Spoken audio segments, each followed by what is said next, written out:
अरे भिखारी, तेरी औकात है 500 करोड़ लाने की? तू जानता भी है 500 करोड़ होते क्या है? तुम लोगों को अंदाजा भी है कि ये क्या हो गया है? 500 करोड़ रुपए गायब हैं। अगर ये पैसा अभी के अभी वापस नहीं आया तो मैं बर्बाद हो जाऊंगा।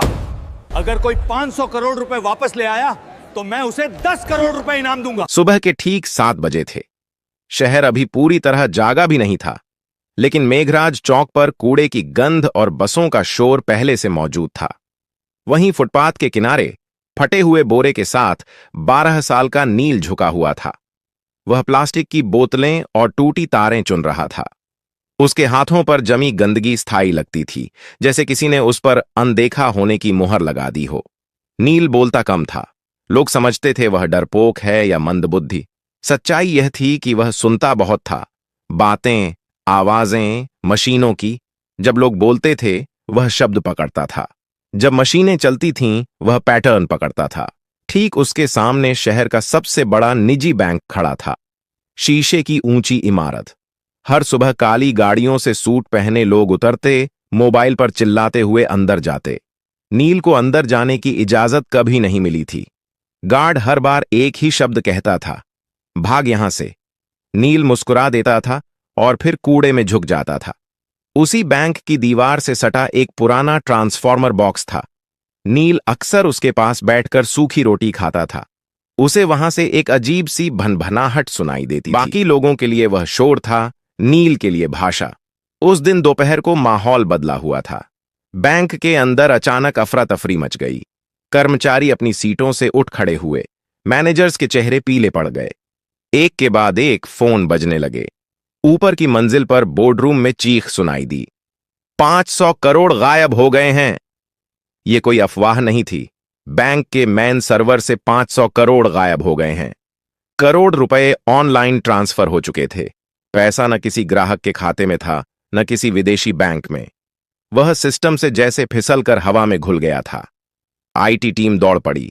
सर्वर लॉग्स खोले गए, फायरवॉल चेक हुए, साइबर सिक्योरिटी एक्सपर्ट्स को कॉल गया, पुलिस को सूचना दी गई। हर मिनट के साथ बैंक की साख डूब रही थी। बाहर फुटपाथ पर बैठा नील यह सब देख रहा था। उसे कुछ अजीब लगा। बैंक के बैकअप सर्वर की एग्जॉस्ट फैन की आवाज बदली हुई थी। वह लय में नहीं चल रही थी। बीच बीच में एक हल्का सा ठहराव था, जैसे कोई सांस रोक रहा हो। नील उठ खड़ा हुआ। उसने बोरा नीचे रखा और दीवार के पास कान लगा दिया। उसकी आंखें सिकुड़ गईं। यह चोरी नहीं है, वह बुदबुदाया। यह रूट रीडायरेक्शन है। नील को याद आया अपनी मां का चेहरा। मां जो कभी इसी बैंक में क्लीनर थी। एक रात एक्सीडेंट में चली गई। उसके बाद नील सड़क पर आ गया। मां के पास एक पुराना कीपैड फोन था और उसमें कुछ नोट्स। नंबर नहीं, पैटर्न। नील ने जेब से वह मुड़ा तोड़ा कागज निकाला जिस पर उसने खुद से बनाए निशान लिख रखे थे। वह रोज मशीनों को देखकर नई चीजें समझता और निशान बनाता था। बैंक के अंदर घबराहट बढ़ रही थी। बाहर एक कूड़ा बिनने वाला लड़का खड़ा था, जिसकी नजरें शीशे के पार सर्वर रूम की दीवारों के आर पार देख रही थीं। नील ने गहरी सांस ली। अगर अब नहीं बताया, उसने खुद से कहा, तो पैसा हमेशा के लिए चला जाएगा। उसने बोरा उठाया और बैंक के मुख्य गेट की तरफ बढ़ गया। गार्ड ने उसे देखते ही डंडा उठाया। कहा था ना, यहां मत आना। नील रुका नहीं। उसने पहली बार सीधा आंखों में देखकर कहा, साहब, जो पैसा गया है वो अभी भी इसी बैंक में है। गार्ड हंसा, लेकिन अंदर कहीं ऊपर एक अलार्म और तेज हो गया। और यहीं से कहानी शुरू होती है। गार्ड की हंसी अभी पूरी भी नहीं हुई थी कि बैंक के अंदर से एक महिला बाहर आई। नीले रंग की साड़ी, गले में आईडी कार्ड और चेहरे पर साफ घबराहट। वह बैंक की senior operations manager Radhika Mehta थी। पिछले 20 मिनट से वह लगातार आईटी टीम और हेड ऑफिस के बीच फंसी हुई थी। उसकी नजर नील पर पड़ी। क्या कहा तुमने? उसकी आवाज सख्त थी, लेकिन आंखों में थकान साफ दिख रही थी। गार्ड ने झट से कहा, मैडम, यह कूड़ा बिनने वाला है, झूठ बोल रहा है। नील ने सिर झुकाया, फिर धीरे से बोला, मैडम, पैसा बाहर नहीं गया। सिस्टम ने खुद रास्ता बदला है। अगर अभी कुछ नहीं किया गया तो 3 घंटे बाद वो पैसा अपने आप मिट जाएगा। यह सुनते ही राधिका का दिल धक से रह गया। तुम्हें कैसे पता? उसने बिना सोचे पूछ लिया। नील ने बैंक की दीवार की तरफ इशारा किया। आपके बैकअप सर्वर का फैन 30 सेकंड में एक बार रुक रहा है। ऐसा तब होता है जब लोड जानबूझकर घुमाया जाता है। यह चोरी नहीं है, यह ट्रैप है। वह बोलते समय न घबरा रहा था न तेज, जैसे यह सब उसके लिए नया नहीं था।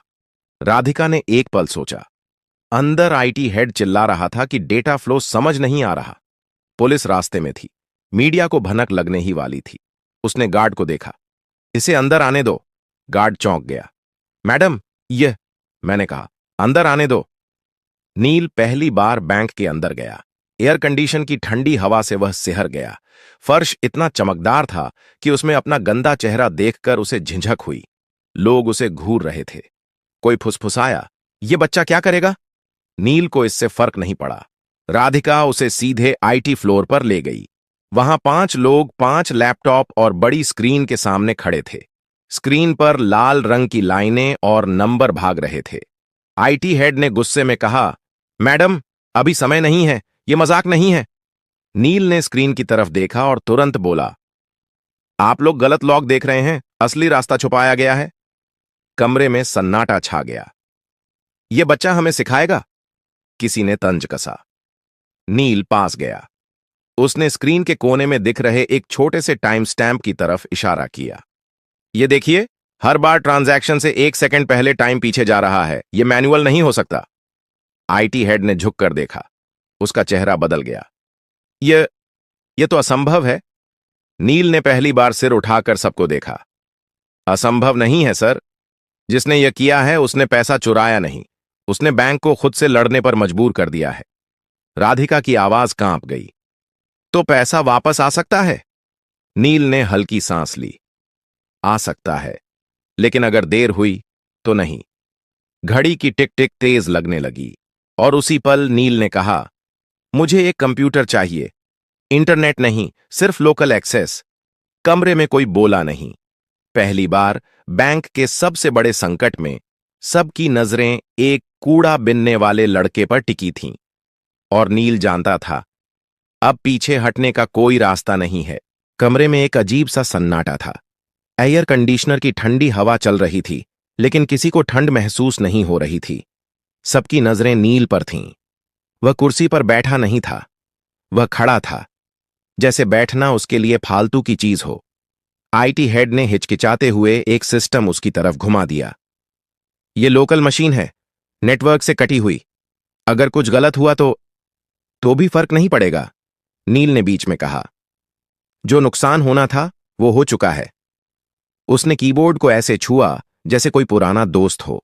उंगलियां गंदी थीं, लेकिन चलने में झिझक नहीं थी। स्क्रीन पर एक काली विंडो खुली। राधिका ने घड़ी देखी। नील, हमारे पास ज्यादा समय नहीं है। नील ने सिर हिलाया। मुझे पता है। उसने टाइप करना शुरू किया। कोई तेजी नहीं, कोई दिखावा नहीं। हर कमांड सोचकर, जैसे वह पहले ही यह सब कर चुका हो। आईटी टीम स्क्रीन पर उभरते टेक्स्ट को पढ़ने की कोशिश कर रही थी, लेकिन वह उनकी समझ से बाहर था। एक इंजीनियर ने धीरे से कहा, यह तो सिस्टम के अंदर का रास्ता है, यह एक्सेस हमारे पास भी नहीं है। नील बोला नहीं। उसने अगली लाइन डाली। अचानक स्क्रीन पर एक मैप खुला। यह किसी बैंक अकाउंट का नहीं था, यह डेटा के बहाव का नक्शा था। तीर, घुमाव, बंद रास्ते। नील ने एक जगह उंगली रखी। यहीं फंसा है पैसा। लेकिन यहां तो कोई अकाउंट ही नहीं है, आईटी हेड ने कहा। नील ने उसकी तरफ देखा। क्योंकि यह अकाउंट नहीं है, यह एक खाली कमरा है। सिस्टम ने खुद बनाया है। राधिका की आंखें फैल गईं। सिस्टम ने? हां, नील बोला।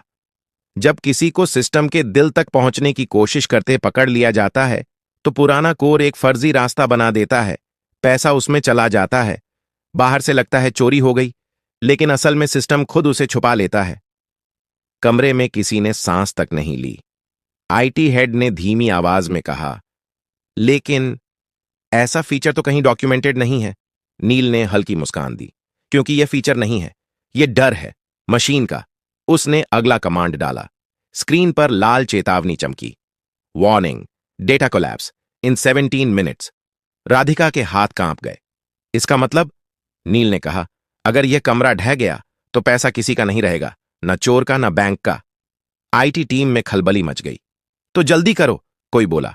नील ने पहली बार गुस्से से सिर उठाया। जल्दी नहीं, सही। उसने अपनी आंखें बंद कीं, कुछ सेकंड के लिए, जैसे दिमाग में कुछ जोड़ रहा हो। उसे याद आया वह पुराना मोबाइल, मां की आवाज, नंबरों के बीच का पैटर्न। चीजें सीधे नहीं चलती, वे घूम कर आती हैं। नील ने टाइप किया। स्क्रीन पर एक नया दरवाजा खुला। आईटी हेड फुसफुसाया। यह तो रिवर्स ट्रैक है, नील बोला। हां, अब पैसा वापस उसी रास्ते से चलेगा जिससे डर आया था। राधिका ने घड़ी देखी। 13 मिनट बाकी थे। नील की उंगलियां फिर चलने लगीं और बाहर बैंक के गेट पर मीडिया की पहली वैन आकर रुक चुकी थी। बाहर कांच के दरवाजों के पार कैमरे चमकने लगे थे। मीडिया को बस एक इशारे का इंतजार था। अंदर आईटी फ्लोर पर तनाव इतना गाढ़ा था कि जैसे हवा भी भारी हो गई हो। राधिका ने धीमी आवाज में कहा, अगर यह गलत दिशा में गया तो सिस्टम हमेशा के लिए लॉक हो सकता है। नील ने स्क्रीन से नजर हटाए बिना जवाब दिया, वह पहले ही लॉक है मैडम, बस फर्क इतना है कि अभी चुप है। उसने एक ग्राफ खोला। नीली और लाल लाइनें एक दूसरे के पीछे दौड़ रही थीं। बीच बीच में एक जगह ऐसी थी जहां लाइनें टूट रही थीं। यहीं से पैसा बाहर दिखाया गया है, नील बोला, लेकिन असल में यहीं से वह वापस लाया जा सकता है। आईटी हेड ने कुर्सी खींचकर पास बैठते हुए कहा, तुम यह सब कैसे जानते हो? नील ने पहली बार सच बोला, मैं मशीनों के पास बड़ा हुआ हूं। जब मां जिंदा थीं, वह रात की शिफ्ट में यहीं सफाई करती थीं। मैं बाहर बैठा रहता था। सर्वर रूम की आवाजें मुझे बातें जैसी लगती थीं। कोई कुछ नहीं बोला। नील ने अगला कमांड डाला। स्क्रीन पर एक नया संदेश उभरा, ऑथोराइजेशन रिक्वायर्ड। राधिका ने राहत की सांस ली।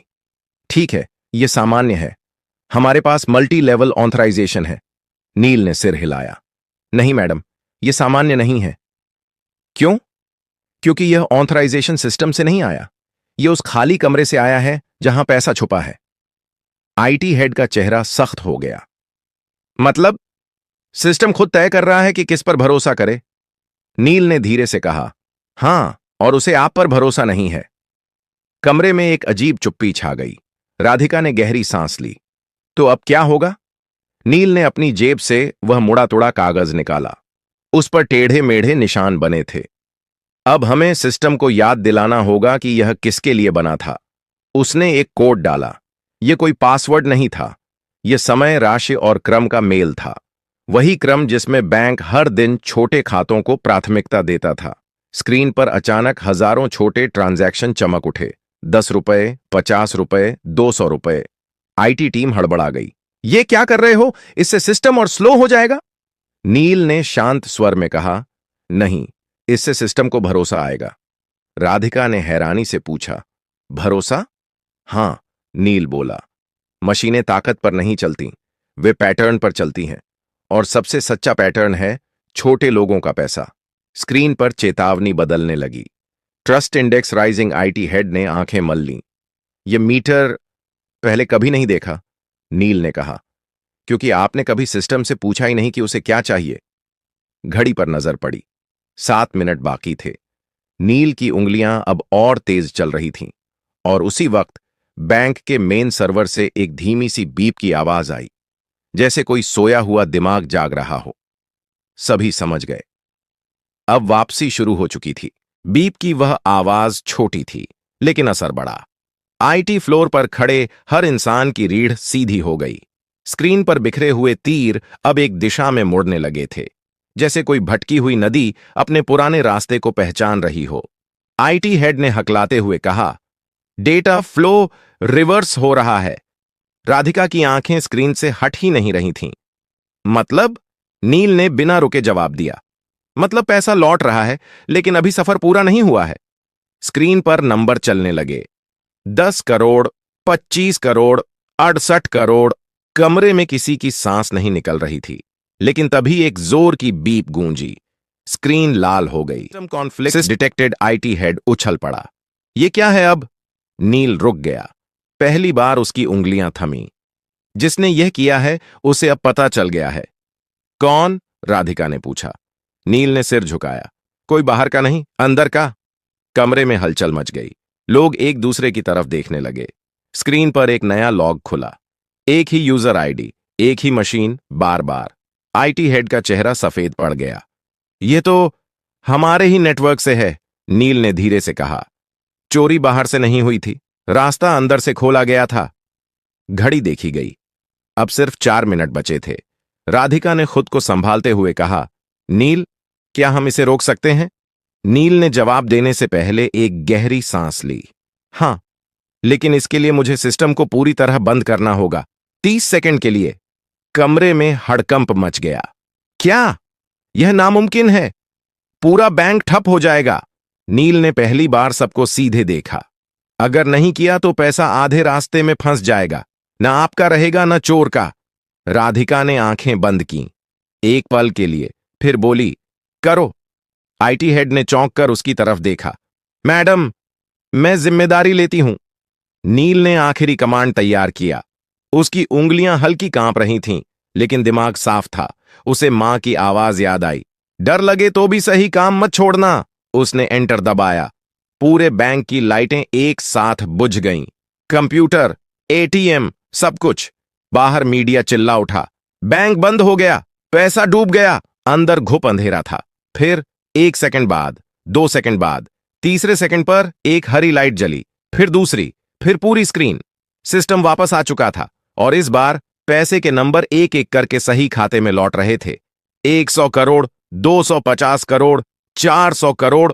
आईटी हेड की आंखों से आंसू निकल आए। हो गया।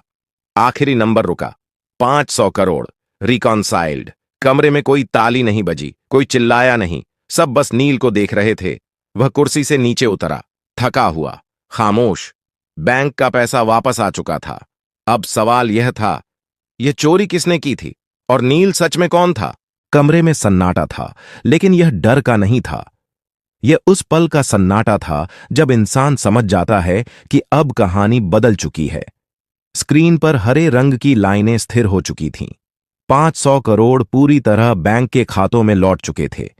सिस्टम नॉर्मल दिखा रहा था, लेकिन लोगों के चेहरे अभी भी जमे हुए थे। राधिका ने धीमी आवाज में कहा, नील, तुमने बैंक को बचा लिया। नील ने कोई जवाब नहीं दिया। वह स्क्रीन को देख रहा था, जैसे किसी और चीज की तलाश में हो। आईटी हेड ने राहत की सांस लेते हुए कहा, हमें तुरंत यह पता लगाना होगा कि अंदर से यह किसने किया। नील ने गर्दन हिलाई। सिस्टम खुद बता देगा। कैसे? किसी ने पूछा। नील ने एक आखिरी लॉग खोला। यह आम यूजर लॉग नहीं था। यह वह लेयर थी जहां सिर्फ तब एंट्री होती है जब कोई सिस्टम को धोखा देने की कोशिश करता है। स्क्रीन पर एक नाम उभरा। कोई टेक्निकल कोड नहीं, कोई फर्जी आईडी नहीं, एक साफ नाम, बैंक के डिप्टी टेक्नोलॉजी डायरेक्टर का। कमरे में जैसे हवा निकल गई। आईटी हेड कुर्सी पर बैठ गया। यह मुमकिन नहीं है, नील ने शांत स्वर में कहा। मुमकिन है, क्योंकि उसे सिस्टम की आदतें पता थीं। उसने सोचा, सिस्टम मशीन है। उसे यह नहीं पता था कि मशीन याद भी रखती है। राधिका ने तुरंत फोन उठाया। सिक्योरिटी को ऊपर भेजो, अभी। कुछ ही मिनटों में उस अधिकारी को कमरे में लाया गया। चेहरा पीला, आंखें नीचे। वह कुछ बोल नहीं रहा था। राधिका ने सख्त आवाज में पूछा, आपने यह क्यों किया? वह चुप रहा। नील आगे बढ़ा। क्योंकि आप सोच रहे थे कि पैसा बाहर निकल जाएगा और सिस्टम आपको पहचान नहीं पाएगा। लेकिन आपने एक गलती की। आदमी ने पहली बार सिर उठाया। कौन सी? आपने छोटे खातों को नजरअंदाज किया, नील बोला। आपने सिर्फ बड़े ट्रांजैक्शन देखे। सिस्टम ने आपको वहीं पकड़ लिया। आदमी टूट गया। मुझे कर्ज में डुबो दिया गया था। मुझे रास्ता नहीं दिखा। राधिका ने सिक्योरिटी को इशारा किया, ले जाइए। जब वह बाहर गया तो किसी ने राहत की सांस ली, किसी ने शर्म की। नील अब दरवाजे की तरफ बढ़ने लगा।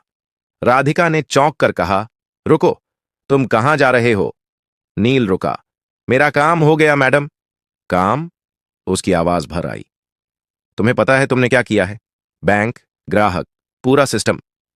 नील ने धीरे से कहा, मैंने सिर्फ जो गलत था उसे सही किया है। राधिका आगे बढ़ी। तुम्हें इनाम मिलेगा, नौकरी मिलेगी, पढ़ाई, सब कुछ। नील ने पहली बार हल्की मुस्कान दी। अगर आप सच में कुछ देना चाहती हैं तो एक काम कीजिए। क्या? बाहर जो बच्चे कूड़ा बीनते हैं ना, नील बोला, उनके लिए सिस्टम बनाइए। ऐसा सिस्टम जो उन्हें अनदेखा न करे। राधिका कुछ बोल नहीं पाई। नील दरवाजे से बाहर निकल गया। वही फटा बोरा, वही गंदे हाथ। लेकिन अब बैंक की दीवारें उसे देख रही थीं, क्योंकि सिस्टम तो बच गया था। अब इंसानों की बारी थी। बैंक के बाहर शाम ढल चुकी थी, लेकिन भीड़ कम नहीं हुई थी। कैमरे अब भी चमक रहे थे। रिपोर्टर एक दूसरे को धक्का देकर आगे आने की कोशिश कर रहे थे। सबको एक ही खबर चाहिए थी। 500 करोड़ कैसे लौटे? राधिका कांच के दरवाजे के पास आकर रुकी। उसके हाथ में माइक्रोफोन नहीं था, फिर भी आवाज साफ थी। यह बैंक की जीत नहीं है, उसने कहा। यह एक बच्चे की समझ की जीत है। भीड़ में हलचल मच गई। कौन बच्चा? कहां है वो? नाम बताइए। राधिका ने दरवाजे की तरफ देखा। नील जा चुका था। उसके कदम पहले ही फुटपाथ की तरफ मुड़ चुके थे, जहां उसकी दुनिया थी। टूटे डिब्बे, प्लास्टिक की बोतलें और मशीनों की आवाजें। उसे नहीं पता था कि पीछे क्या हो रहा है, लेकिन शहर को पता चल चुका था। कुछ ही घंटों में खबर फैल गई। एक कूड़ा बिनने वाला लड़का, बैंक की चोरी, 500 करोड़ वापस। सोशल मीडिया पर सवाल उठे। यह लड़का कौन है? इसे मौका क्यों नहीं मिला पहले? हमने कितनी नील जैसे बच्चों को अनदेखा किया। अगली सुबह बैंक के बाहर एक पोस्टर लगा। अगर आप नील को जानते हैं, हम उससे मिलना चाहते हैं। उसी सुबह नील ट्रांसफॉर्मर बॉक्स के पास बैठा था। उसने पोस्टर देखा, पढ़ा, फिर नजर हटा ली। उसके लिए पोस्टर नया नहीं था, नई थी लोगों की नजर। दोपहर तक नगर निगम के अधिकारी आए, फिर एक स्कूल की वैन, फिर एक महिला जो शिक्षा विभाग से थी। सब एक ही बात कह रहे थे, तुम्हें पढ़ना चाहिए, तुम्हें यहां से निकलना चाहिए। नील ने पहली बार सवाल पूछा, क्या पढ़ाई के बाद भी कोई मुझे सुनेगा? कोई जवाब नहीं दे पाया। शाम को राधिका खुद आई, बिना साड़ी, बिना पद के, सिर्फ एक इंसान की तरह। उसने नील के पास बैठकर वहीं सूखी रोटी तोड़ी। मैं तुम्हारे लिए कोई योजना नहीं लाई, उसने कहा। मैं बस ये पूछने आई हूं, तुम क्या चाहते हो? नील ने सोचा, फिर बोला, मैं चाहता हूं कि सिस्टम पहले पूछे, बाद में जज करे। राधिका ने सिर हिलाया। यहीं से एक बदलाव शुरू हुआ। बैंक ने एक छोटा सा प्रोग्राम शुरू किया। नाम नहीं था बड़ा, लेकिन असर बड़ा था। सड़क पर रहने वाले बच्चों को मशीनों के पास बैठने दिया गया। उन्हें हटाया नहीं गया, उन्हें सुना गया। नील वहां रोज आता था, अब बोरे के साथ नहीं, एक कॉपी के साथ। शहर ने पहली बार उसका नाम ठीक से बोला, नील। और यही नाम अब सिस्टम में दर्ज हो चुका था। अनदेखा नहीं, बल्कि जरूरी। अगर आपको यह कहानी पसंद आई हो तो लाइक जरूर करें। ऐसी ही कहानियों के लिए सब्सक्राइब करें और इसे अपने दोस्तों के साथ शेयर करें। कमेंट बॉक्स में जरूर लिखिए कि आप किस शहर या गांव से देख रहे हैं।